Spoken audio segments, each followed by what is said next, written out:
अरावली को लेके हमें पता है कि बहुत हो हल्ला मचा हुआ है हमारे देश में।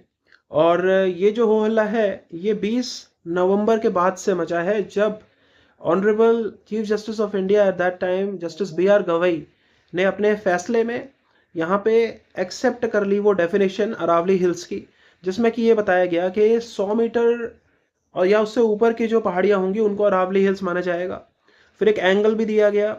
यहाँ पे एंगल को लेके कहा जा रहा था कि भाई बेसिकली क्या था कि जो डिसीजन आया, तो इस डिसीजन में कुछ रिपोर्ट्स को पढ़ा गया था, उनके ऊपर रिलाई किया गया था। एक रिपोर्ट थी जो फॉरेस्ट सर्वे ऑफ इंडिया ने दी थी, और एक दी थी रिपोर्ट सेंट्रल एम्पावर्ड कमेटी ने। अब सेंट्रल एम्पावर्ड कमेटी जो है that was working under the auspices of ministry of environment and forest and climate change, तो बेसिकली गवर्नमेंट ऑफ इंडिया।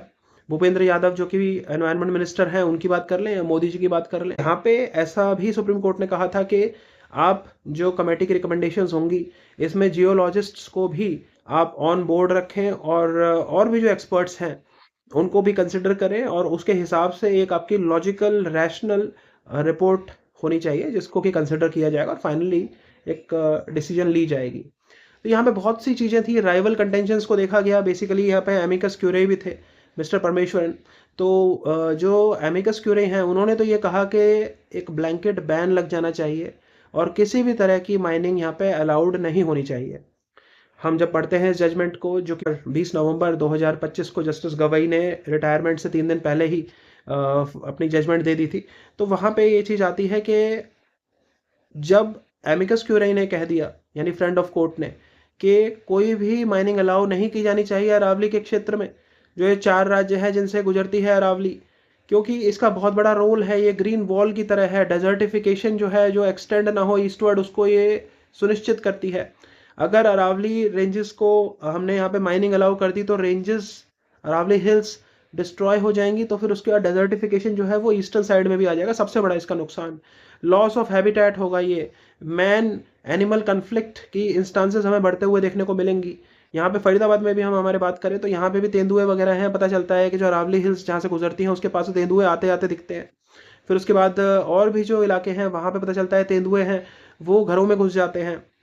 तो वो क्यों होता है? जब उनके हैबिटेट को नष्ट किया जाएगा तो वो इसी तरह से लोगों के अर्बन एरियाज में हमें देखने को मिलेगा कि तेंदुए और भी जो हिंसक जानवर हैं जो इंसान को नुकसान हो सकता है, राइट, उस तरह की हमें मैन एनिमल कन्फ्लिक्ट देखने को मिलेंगे।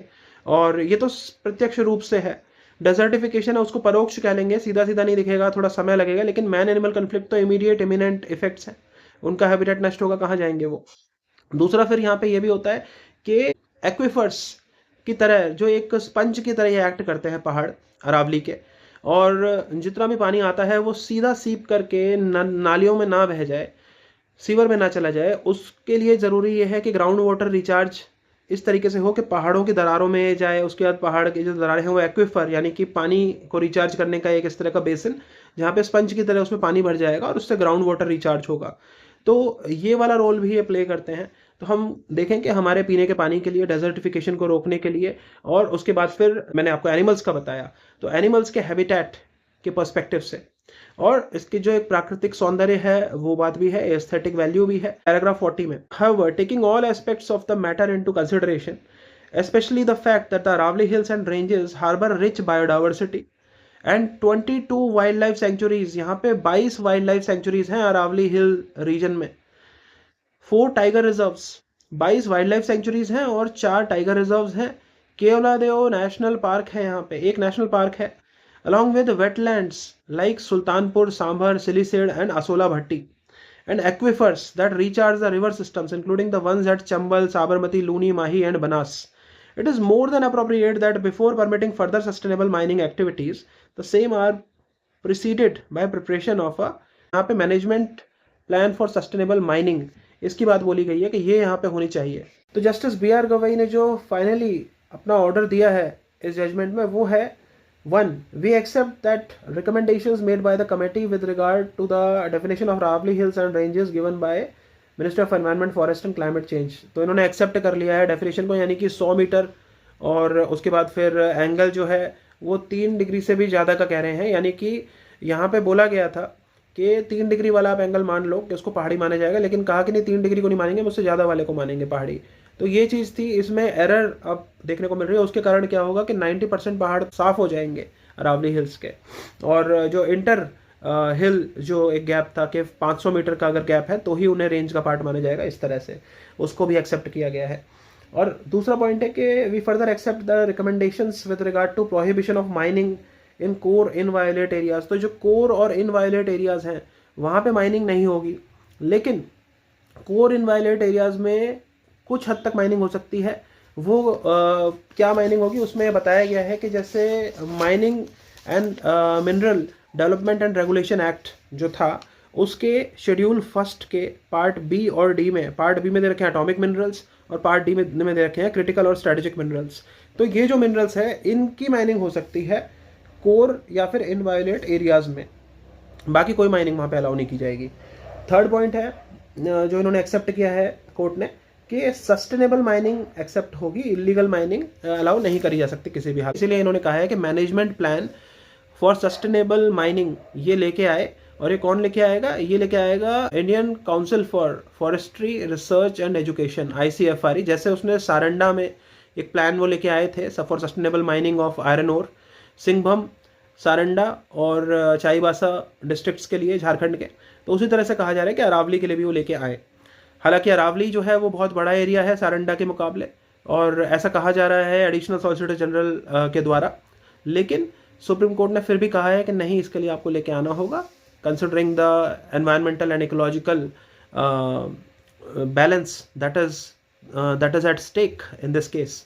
फोर्थ पॉइंट पे ये कहा है कि हम डायरेक्ट कर रहे हैं ministry of environment forest and climate change को कि वो एक MPSM बनाए, यानी कि management plan for sustainable mining through ICFRE। ये मैंने आपको बताई दी है ये वाली लाइन। और जो MPSM है, management plan for sustainable mining है, ये क्यों इंपॉर्टेंट है? ये इसलिए इंपॉर्टेंट है कि ये बताएगा कि कौन से एरियाज हैं जहाँ पे माइनिंग परमिट की जा सकती है। यहाँ पे रैशनल ये है कि भाई जो एमिकस क्यूरे हैं मिस्टर परमेश्वरन, वो कह रहे हैं कि पूरी तरह से माइनिंग बंद कर दो आप अरावलीज में, नहीं तो नष्ट हो जाएंगे पहाड़। लेकिन यहाँ पे मिस ऐश्वर्या भाटी हैं और सॉलिसिटर जनरल है मिस्टर तुषार मेहता, उन्होंने ये कंटेंशन दी है सुप्रीम कोर्ट के आगे कि भाई मिलियंस ऑफ लेबरर्स हैं जिनका लाइवलीहुड डिपेंड करता है अरावली में, वो काम करते हैं। अगर इस तरह से ब्लैंकेट बैन लग जाएगा, हर तरह की माइनिंग बंद हो जाएगी, तो उसके बाद फिर इनकी आजीविका का क्या होगा? इनकी लाइवलीहुड पे बहुत बड़ा एक प्रश्न चिन्ह लग जाएगा, वो खतरे में पड़ जाएगा। और दूसरा, फिर सुप्रीम कोर्ट ने ये भी कहा कि ब्लैंकेट बैन लगाने से उसके दुष्परिणाम ये हो सकते हैं कि उन्होंने पहले केसेस ऐसे देख रखे हैं कि जब पूरी तरह से आप बैन लगा दोगे तो it will drive towards underground activities, तो इलीगल जो माइनिंग है वो प्रमोट होंगी इससे। तो इसलिए कह रहे हैं कि माइनिंग हो रैम्पेंट ना हो, रेगुलेटेड मैनर में हो। तो उसके लिए कहाँ पे करी जा सकती है माइनिंग, ये MPSM बताएगा।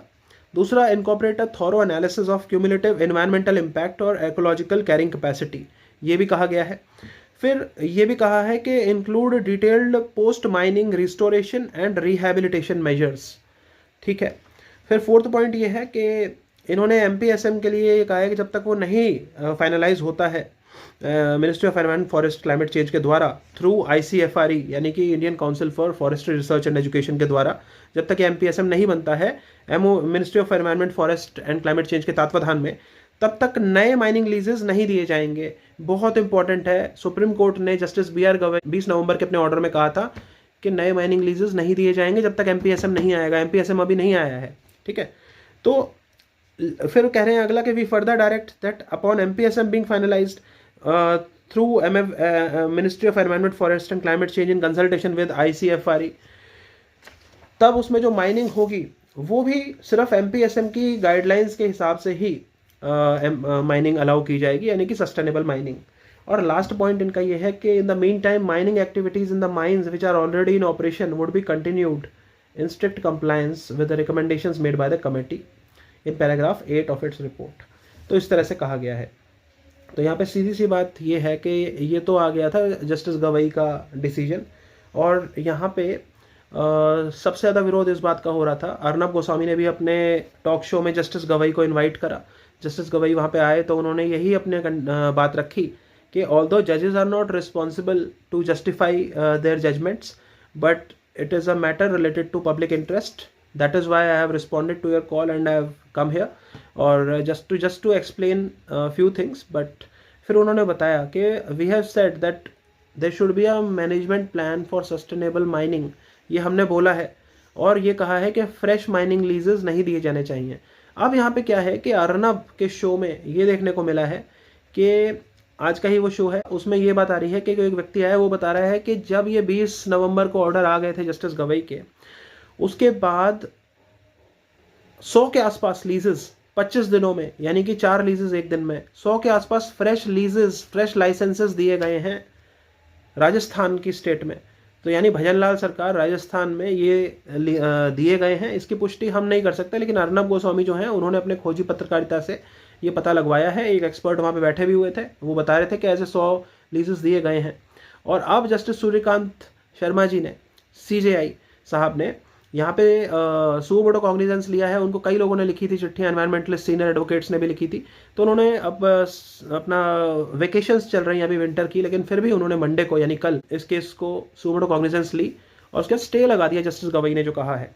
तो अब होगा क्या, देखिए आप, जस्ट हम समझें कि 20 नवंबर को ये कहा गया था कि 100 मीटर के नीचे के जो है उन्हें पहाड़ी नहीं माना जाएगा और फ्रेश लीजेस नहीं दिए जाएंगे, और जो पुराने लीजेस हैं उनको, जो चल रही है माइनिंग, वो स्ट्रिक्ट कंप्लायंस में चलेगी, यानी कि सरकारी जो मशीनरी है उसकी देखरेख में। अब सरकार क्या करती है वो तो हम सबको पता है, सरकार किस हद तक जा सकती है और अपने मतलब उसके बारे में बोलने का कोई फ़ायदा नहीं, आपको सब पता है, ठीक है। अगर किसी पे हम विश्वास कर सकते हैं कि कोई संविधान को और नागरिकों के अधिकारों की कोई रक्षा कर सकता है, तो वो सिर्फ और सिर्फ एक न्यायपालिका है, माननीय सर्वोच्च न्यायालय है, उससे ही हम कोई उम्मीद लगा सकते हैं। तो बस उतनी सी बात है, सरकार पे तो कोई भरोसा नहीं कराया सकता, क्योंकि वो देख रहे हैं हम कि सरकार ने 100 मीटर की जो डेफिनेशन दी है उससे पता चल ही गया है कि सरकार के इरादे क्या हैं, किन को पहाड़ बेचना चाह रहे हैं वो, चाहे सरकार किसी भी पार्टी की हो, सरकारों की यही काम है। ये आज की बात नहीं है, ये हमें पता है 2003 में भी ये सब हो रहा था, 2010 में भी ये सब हो रहा था, 2014 से पहले भी हो रहा था, 2014 के बाद तो हो ही रहा है। तो सारे इस हमाम में सभी नंगे हैं, ये हमें समझना होगा, किसी एक पार्टी की बात नहीं है। बात यहाँ पे ये है कि चंद लोग अपनी तिजोरी भरना चाह रहे हैं, और जो पर्यावरण है उसको क्या नुकसान होगा और उससे आने वाली पीढ़ियों के लिए हम क्या छोड़ रहे हैं, संसाधनों का किस तरह से उपभोग कर रहे हैं, क्या उनकी वापस वो रिक्यूपरेट कर जाएंगे, वापस सस्टेनेबल मैनर में हम उन्हें एक्सप्लॉइट कर रहे हैं, नहीं, इससे किसी को कंसर्न नहीं है। हर किसी को कंसर्न सिर्फ इससे है कि अपने करोड़ों अरबों रुपए बनाएं, अपनी तिजोरियों को भरें, और उन तिजोरियों से फिर ये जो पहले एक्सप्लॉइटेशन ऑफ नेचर करेंगे, फिर उस जो उनकी एक मसल बन जाएगी, फाइनेंशियल मसल को वो कन्वर्ट करना चाहेंगे पॉलिटिकल मसल में, टिकटें खरीद के लेंगे करोड़ों रुपए में, और उन टिकटों से फिर वो विधायक सांसद बनेंगे, उसके बाद फिर वो मंत्री भी बनेंगे, जब करोड़ों रुपए देंगे, अरबपति वो बनी गए हैं पहाड़ों को खा खा के।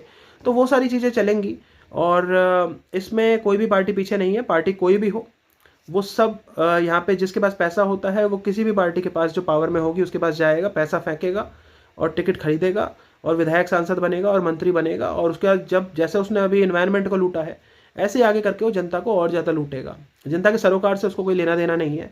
तो यहाँ पे वही वाली बात है कि उम्मीद अगर कोई है तो वो सिर्फ और सिर्फ न्यायपालिका से है।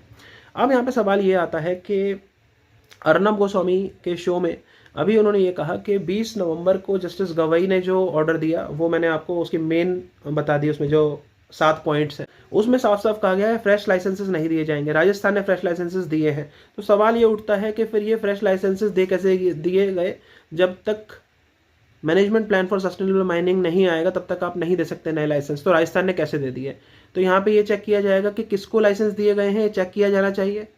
और जब जस्टिस सूर्यकांत शर्मा जी ने, चीफ जस्टिस ऑफ इंडिया ने, उन्होंने इस पर अब स्टे लगा दिया है, तो इसका मतलब ये है कि ऑटोमेटिकली जस्टिस गवई ने जो जजमेंट दी है उसके ऊपर स्टे लग गया है, तो उसमें जो भी चीज़ अलाउ की गई थी उन सब पे भी स्टे लग गया है, और ऑटोमेटिकली ये सारे वॉइड हो गए हैं जो लाइसेंसेस राजस्थान में दिए गए हैं, या फिर कहीं और भी, अगर हरियाणा में भी वो दिए गए हैं, हमें नहीं पता कौन से स्टेट में दिए गए हैं, लेकिन राजस्थान की खबरें ऐसी आ रही हैं कि वहाँ पे दिए गए हैं, तो वो सारे वॉइड हो जाने चाहिए। और वही वाली बात है कि सरकार कह रही है हम फ्रेश लाइसेंस नहीं देंगे, लेकिन कोई ये बात नहीं कर रहा कि जो ऑलरेडी लाइसेंस दे रखे हैं उनके रिन्यूअल का क्या होगा, जो रूल्स को फ्लाउट कर रहा है उनको आप रिन्यू कर रहे हो नहीं कर रहे हो, यहाँ पे पारदर्शिता नहीं है। सिर्फ और सिर्फ जो एनवायरनमेंट मिनिस्टर हैं भूपेंद्र यादव जी, वो ये कह रहे हैं कि हम फ्रेश लाइसेंस नहीं देंगे, फ्रेश लीज नहीं देंगे। अरे जो एग्जिस्टिंग लाइसेंसेज हैं, एग्जिस्टिंग लीजेज हैं, वो अगर रूल्स को उन्होंने वायलेट किया है, जितने एरिया में उन्हें अलाउ किया गया था माइनिंग के लिए, अगर उससे ज़्यादा वो माइनिंग कर रहे हैं, तो आप क्या कर रहे हैं उनके खिलाफ, क्या आप उन्हें अलाउ कर रहे हैं? यहाँ पे ऐसा कहा गया है कि जब विरोध होने लग गया था पब्लिक का तो बहुत जल्दबाजी में जल्दी जल्दी लाइसेंसेस दिए जा रहे थे। ये सब अर्नब गोस्वामी के शो में बताया गया है। क्वेश्चन यही है कि रोक बेशक से सुप्रीम कोर्ट ने लगा दी है, उन्होंने कहा है कि जस्टिस गवई ने जो कहा है उस पर अब हम उस पर अभी विचार करेंगे और उसका फैसला हम आगे देंगे। तो मामला अभी भी सब जुडिस है, इसको हम ऐसे समझें। लेकिन पीछे जो खेल चल रहा है उसका क्या, किस तरह से मैनिपुलेशन रिकॉर्ड्स की जाएगी, किस तरह से ग्रीन सिग्नल दिया जाएगा, उन सब चीज़ों को लेके है कि फ्रेश लाइसेंसेस कैसे दिए जा सकते हैं जब उन पर रोक है, अगर दिए गए हैं तो। और फ्रेश लाइसेंसेस को हम छोड़ दें, ऑलरेडी एग्जिस्टिंग लाइसेंसेस जिनके थे उनके खत्म हो गए हैं तो उनको रिन्यूअल पे कोई रोक नहीं थी। तो आपने अगर उन्हें रिन्यू किया है तो उसके ऊपर पूरी पारदर्शिता हो। इस पर ब्लैंकेट बैन क्यों नहीं लग रहा है, जब एमिकस क्यों रही, यानी फ्रेंड ऑफ द कोर्ट ने कह दिया है कि ब्लैंकेट बैन लगना चाहिए, तो क्यों नहीं ब्लैंकेट बैन लगा है? This is the most important question. इस पर आपके क्या विचार हैं, कमेंट बॉक्स में अवश्य साझा करिएगा। वंदे मातरम, जय हिंद।